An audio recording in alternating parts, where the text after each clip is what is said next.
बख्श साहब ने कहा था ना, आप फरमाते हैं रेत वजूद तेरे विच सोना एवं ही नज़र ना आवे, अंजुआं दा पानी दे मुहम्मद रेत मिट्टी रुड़ जावे। है तुम्हें क्या पता हज़रत इन आंसुओं में क्या ताकत है हज़रत। मेरा इतना ही होता है, अखां पिजियाँ समझो कम हो गया बस हज़रत। वो अपनी भी कोताहियाँ मेरे सामने हैं और उसकी अताएँ भी मेरे सामने हैं। कितना नवाज दी। एक गुनाह जे माँ प्यो देखे देवे देश निकाला, आए हाय लख गुनाह पिया मेरा मौला वेखे पर्दे पावड़ वाला। आए क्या नहीं हमने किया, क्या नहीं किया। और भाई हम एक बार किसी को बुलाएं ना आए तो चलो हम इग्नोर कर देंगे, दूसरी बार ना बुलाएं को बड़ा कलेजे वाला होगा जो इग्नोर कर देगा, तीसरी बार कलेजे वाला भी कहेगा चलो।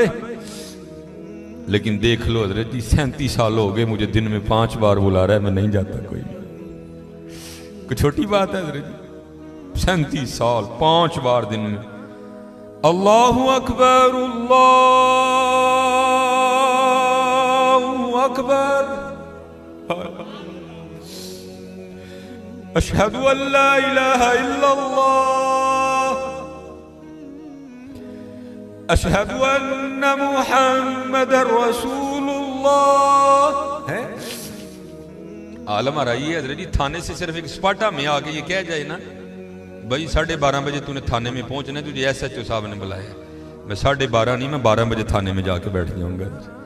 लेकिन क्या है दिन में 5 बार सदाएं आती हैं, हय्या अला सलाह।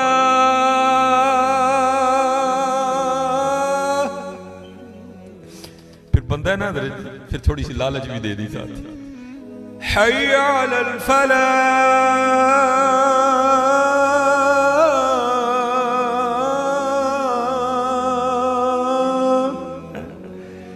लेकिन वो कितना बेवफा हूं मैं, नहीं जाता है। लेकिन क्या है हज़रत जी, हमारी बेवफाई पर भी वो इतना प्यार करते हैं। हमारी बेवफाई पर भी वो इतना प्यार करते हैं। अगर हम बावफा होते तो क्या होते हज़रत हैं? वो इब्राहिम अलैहिस्सलाम ने बिस्मिल्लाह ना पढ़ने की वजह से खाना उठा लिया ना, तो वही क्या आई है इब्राहिम ने क्या किया, अर्ज किया अल्लाह तेरा ना ही नहीं लिया है। फरमाया मुझे भी तो देखना, मुझे 70 साल हो गए हैं, खिला भी रहा हूँ पिला भी रहा हूँ। इसलिए हज़रत जी कर लो, आज कर लो ठीक है जी। और कुर्बान जाऊँ हज़रत जी, हमारी बेवफाई पर भी वो इतना प्यार करते हैं। अल्लाह, ये लिखा है अमीरुल मोमिनीन हज़रत सैयदना उमर बिन खत्ताब रज़ियल्लाहु ताला अन्हु, आपकी खिदमत में एक बाप और बेटा है।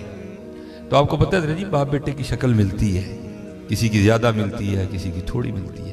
कई जगह ऐसे भी देखने को मिलता है कि बिल्कुल हूबहू एक जैसे, जिसको फोटो कॉपी कह लें हम। वहाँ भी कुछ ऐसी सूरत हाल थी, सिर्फ इतना था कि बेटा जवान था, दाढ़ी काली थी, बाप बूढ़ा हो चुका था, झुर्रियाँ आ गई थी, दाढ़ी सफ़ेद हो चुकी थी, शक्ल यहाँ तक कि अमीरुल मोमिनीन हज़रत सैयदना उमर बिन खत्ताब रज़ियल्लाहु ताला अन्हु भी हैरान हुए, बगैर नहीं रह सके। आपने फरमाया मैंने बड़े बाप बेटा देखे हैं, लेकिन जितनी मुशाबत तुम दोनों की है मैंने नहीं देखा। वो बेटा आगे से अर्ज करता है, बाप अर्ज करता है हुजूर अगर आप इस बच्चे का किस्सा सुनेंगे तो आपकी हैरानगी में और इजाफा होगा। आप फरमाते मैंने कहा सुना। वो अर्ज करता है अमीरुल मोमिनीन मैं एक ताजिर हूँ और मेरी बीवी हामिला थी, ठीक है, तो बस कुछ माल तैयार हो चुका था, अगर ना लेके निकलता तो माल ज़ाया हो जाता, नुकसान होता बड़ा, इसलिए मुझे निकलना पड़ गया। तो जब मैं निकलने लगा ना तो इसकी माँ और मेरी बीवी मुझे दरवाजे तक छोड़ने आई और दरवाजे पे खड़े होकर मुझे पूछती है आप तो जा रहे हैं, तो आपकी ये जो औलाद दुनिया में आने वाली है इसको किसके हवाले करके जा रहे हैं? तो इस करता है अमीरुल मोमिनीन मैंने दरवाजे पे खड़े होकर कहा मैं इसको हवाले करता हूँ अल्लाह के। हाय हाय, किसके हवाले करता हूँ? अल्लाह के। अर्ज करता अमीरुल मोमिनीन मैं चला गया। जब वो मैं तिजारत से वापस लौटा तो दिल हवा में उड़ रहा था, बेटा होगा तो ये नाम रखूंगा, बेटी होगी तो ये रखूंगा। लेकिन अर्ज करता अमीरुल मोमिनीन जब घर आया ना तो आके क्या देखता हूँ घर मुकफ़्फ़ल, ताला लगा। मैं हैरान हुआ मेरी बीवी किधर गई? हमसाये के दरवाजे पे दस्तक दी, पूछा बीवी किधर गई? उन्होंने कहा वो जब विलादत का वक्त करीब आया ना तो तेरी बीवी दर्द ज़ै की शिद्दत को बर्दाश्त नहीं कर सकी और विलादत से पहले तेरी बीवी का इंतकाल हो गया। तो हमने उसको दफना दिया। एक शख्स साथ गया, जाकर उसने कब्र की निशानदही की, मैंने फातिहा खानी की, साले सवाब किया। तो मैं घर आ गया। जब रात अपनी चारपाई पे लेटा ना तो दिल बड़ा बेचैन हुआ। दिल चाहा कि फिर बीवी की कब्र पे जाके ना मैं फातिहा खानी करूँ। अल्लाह आपको पता है हाल ये है कि हम दिन के वक्त भी डरते कब्रिस्तान नहीं जाते, तो रात को जाना कोई सौखा काम तो नहीं है ना, लेकिन क्या कुदरत खींच रही थी। अर्ज करता अमीरुल मोमिनीन मैं रात को अपनी बीवी की कब्र पे चला गया। जब गया ना जाके क्या देखता हूँ, कब्र से शोला रोशन है, आग निकल रही है। मैं बड़ा हैरान हुआ, ये तो बड़ी सोमो सलाद की पाबंद थी, इसकी कब्र में आग क्यों लग गई। इरादा किया कब्र खोल के देखूंगा। मैंने कब्र खोली, कब्र में उतरा तो क्या देखता हूँ, बीवी का मुर्दा वजूद पड़ा है और ये बच्चा उसके साथ खेल रहा है। मैं बड़ा हैरान हूँ, ये क्या है। मैंने बच्चे को सीने से लगाया, कब्र से बाहर निकला तो गैब से आवाज़ की आती, बंदे तूने दरवाजे पे खड़े होके कहा था मैं दुनिया में अपनी आने वाली सौलाद को हवाले करता हूँ अल्लाह के, हैं हमारे हवाले करके जा गया था इसलिए जिंदा दे रहे हैं। बीवी हमारे हवाले करके जाता वो भी तुझे जिंदा ही देनी थी। अल्लाह करके तो देखो अल्लाह।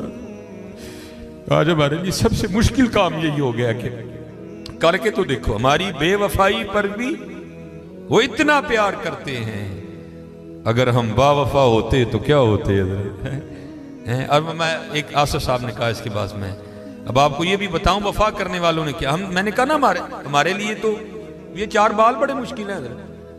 कभी आपने इस तरह आज तक सुना आपको कोई बंदा मिला हो जिसने ये कहा हो जनाब ये दाढ़ी के बालों की वजह से मेरी गर्दन में दर्द निकल आई है।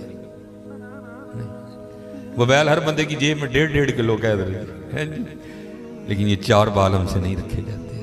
अब सुनो ढेर लगा। मैं एक ही बात आसिफ साहब ने कहा है, मैं सुना के बाबा साहब आप फरमाते हैं, क्योंकि आप फरमाते हैं मैं मुरीद होने के लिए ना ये माशाल्लाह उर्स भी जारी है। सुल्तानुल हिंद हजरत ख्वाजा मोइनुद्दीन चिश्ती अजमेरी रहमतुल्लाह तआला आप फरमाते बैत होने के लिए मैं पहले ख्वाजा साहब की बारगाह में गया था। कहते जब ख्वाजा साहब की बारगाह में गया ना तो कहते जब अल्लाह वालों की मजलिस में जाओ तो दिलों को कंट्रोल में रखो, ये दिलों के जासूस होते हैं, ये दिलों के ख्यालात को पकड़ लिया करते हैं। कहते जब हजरत की बारगाह में गया ना, ये देखे ना कुर्सी है, ये पीछे टेक है, लेकिन हजरत किसी कुर्सी पे नहीं बैठे थे, आप एक दरख्त के साथ टेक लगा के बैठे थे जो खुश्क हो चुका था और कट भी गया था, तना ही रह गया हुआ था, खुश्क हो गया हुआ था। कहते जब हजरत की बारगाह में गया ना तो दिल में ख्याल आया अल्लाह भाई चंगा वली दरख्त ना टेक लाए तो दरख्त खुश्क रवे, ये कैसा वली है। कहते जब हजरत की बारगाह में बैठा ना तो आपने दरख्त पे नजर डाला तो सरसब्ज़ो शादाब हो गया, टहनियां निकल आई, फल पड़ गया। कहते फिर हजरत ने नजर डाली, खुश्क हो गया। 2-3 बार हजरत ने इसी तरह किया। तो कहते हैं फिर मुझे मुखातिब करके फरमाने लगे फरीद वो तू फकीरी करना है कि रब ना लड़ाई लेना है। कहते मैंने अर्ज़ की हुज़ूर क्या हुआ। कहते अगर उसकी मर्जी है खुश करे तो तूने जरूर इसको हरा करना है। कहते फिर हजरत ने मुझे कहा जा कुतुब के पास तेरी खबर ले, तेरा फैज वहां है जी। फिर बाद में कहते मैं कुतुब साहब के पास आया तो कहते वहां भी मैं मार खा गया। कहते वहां क्या हुआ, क्योंकि मैंने तो कुतुब साहब को नहीं देखा था। कहते मैं जब दिल्ली पहुंचा ना तब दिल्ली इतनी आबाद नहीं थी अभी।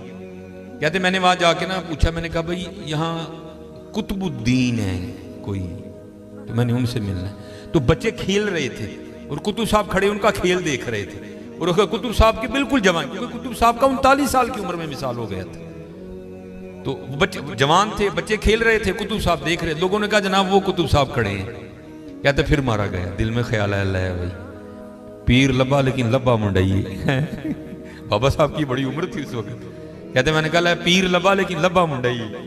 कहते कुतुब साहब ना अपनी वो कुटिया में चले गए। कहते मैं बाहर जाके खड़ा हो गया। कहते जब कुतुब साहब बाहर आए ना तो दाढ़ी सफेद हो चुकी थी और बूढ़े हो चुके थे। कहते फरीद हूं तेरा पीर होने दे लायक होया कि नहीं होया है। कहते मैं कदमों में गिर गया। मैंने कहा हुजूर माफी ना कर। मुझे मुखातिब करके कहते हो फरीद तुझे उम्र से क्या लगे हो, तुझे दुकान से क्या लगे, तुझे तो सौदे से कर्ज होनी चाहिए, सौदा ना मिले फिर तेरा इतराज बनता है। तुझे उम्रों से क्या लगे भाई, बेनियाजियां बादशाह की। चाहे तो पंगूड़े में हजरत ईसा अलैहिस्सलाम ऐलान कर दे इन्नी अब्दुल्लाह तानियल किताब वजअलनी नबिया।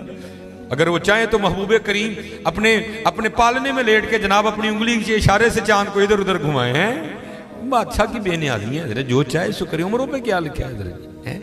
तो कहते फिर कुतुब साहब ने ना मुझे सैरो सियाहत का हुक्म दिया, फरमाया फरीद सैरो सियाहत करो। कहते मैं सैर करता करता ना एक इलाके में पहुंचा, तो मैंने वहाँ जाके पूछा यहाँ को मर्द है? तो उन्होंने कहा भाई इतने तो कोई नहीं है, वो सामने जो पहाड़ है ना उसके ऊपर एक गार है, वहाँ रहता है एक मर्द।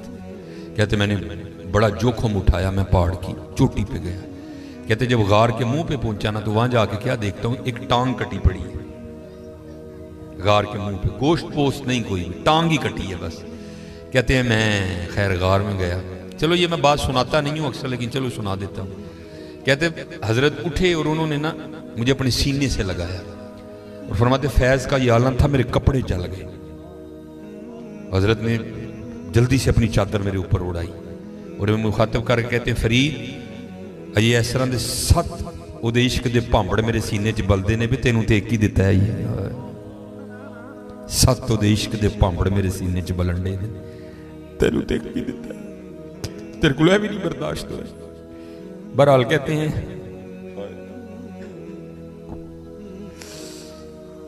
आज हजरत हमें हर चीज से इश्क नहीं है तो अल्लाह और अल्लाह के बहुत दूर निकल गए। कहते हैं हजरत ने नवाजा, कुछ मामलात थे, हजरत ने रहबरी और रहनुमाई फरमाई, फिर मुझे इजाजत हो गई। पहले तो हजरत सिर्फ खड़े हुए ना, कहते हैं क्योंकि सुन्नत है मेहमान को दरवाजे तक रुखसत करने जाना। कहते हजरत जब मुझे गार के दरवाजे तक मुंह तक रुखसत करने आए तो जब हजरत चले तो हजरत की भी दाईं टांग कोई नहीं थी। कहते मैं बड़ा हैरान हुआ, एक टांग गार के मुंह पे कटी है, हजरत की भी एक टांग कोई नहीं, ये क्या मामला है? कहते मैंने उसकी हुजूरी है क्या है? तो फरमाते रो पड़े। कहते हैं फरीद मेरी आजमाइश आई थी और मैं उसमें फेल हो गया। कहते क्या हुआ? कहते बारिशों का सिलसिला शुरू हुआ, 7 दिन बारिश बरसी। कहते हैं धूप ना निकलने की वजह से गार में इतनी सर्दी हो गई कि मुझे लग रहा था ये सर्दी मेरी जान ले लेगी। कहते हैं 8वें दिन धूप निकली, मैं गार के मुंह पे बैठा ना, धूप से अपने वजूद को गर्म कर रहा था। कहते क्या हुआ? मेरा इम्तिहान आ गया। हजरत जी दावा ना करना कभी भी, इसी सरनगू सी टहनी पे रख लूंगा 4 दिन के, ना बुलंद शाख होगी ना गिरेगा आशियाना। दावा ना कर बैठी हो किते, जिदन दावा उस दिन ही इम्तिहान। बस गुलाम ही रही हो, गुलामा दे की इम्तिहान होने ने, इम्तिहान तो जरनैलों के बड़े होंगे, गुलाम ही रही हो। कहते दावा कर दिया था इश्क का तो इम्तिहान आ गया। कहते हुआ क्या, मैं गार के मुंह पे बैठा था तो पास एक दुशीजा गुजरी, हसीनो जमील हैं जी। कहते बस नजर पड़ी, जी चाह के पीछे जाऊं और इसको फिर देखो। शेवत कैसा गलबा आया, माती मारी गई। उस पहाड़ की चोटी पे तो बंदे का ना बड़ा औखा काम है, बीबी कहां से आ गई, होश कर थोड़ी सी। कहते मत मारी गई। फरमाते उठा और उसकी जानिब जाने के लिए गार से सबसे पहले दायां कदम बाहर निकाला तो गैब से आवाज क्या आई, वाह भाई वाह, इश्क दे दावे साडे नाल च जांदे गैरां पिछे। हाय कहते यही वो कदम है जो सबसे पहले गैर की जानिब बढ़ा था, मैंने अपने हाथों से काट दिया। हाँ हमने क्या किया है, हमने क्या किया है? इसलिए कर लो हजरत, कल दरबार लगना है, वहां वो भी होंगे, वहां हम भी होंगे, क्या मुंह दिखाएंगे उनको, क्या किया हमने? इसलिए कर लो हजरत, कर लो। हमारी बेवफाई पर भी वो इतना प्यार करते हैं, अगर हम बावफा होते तो क्या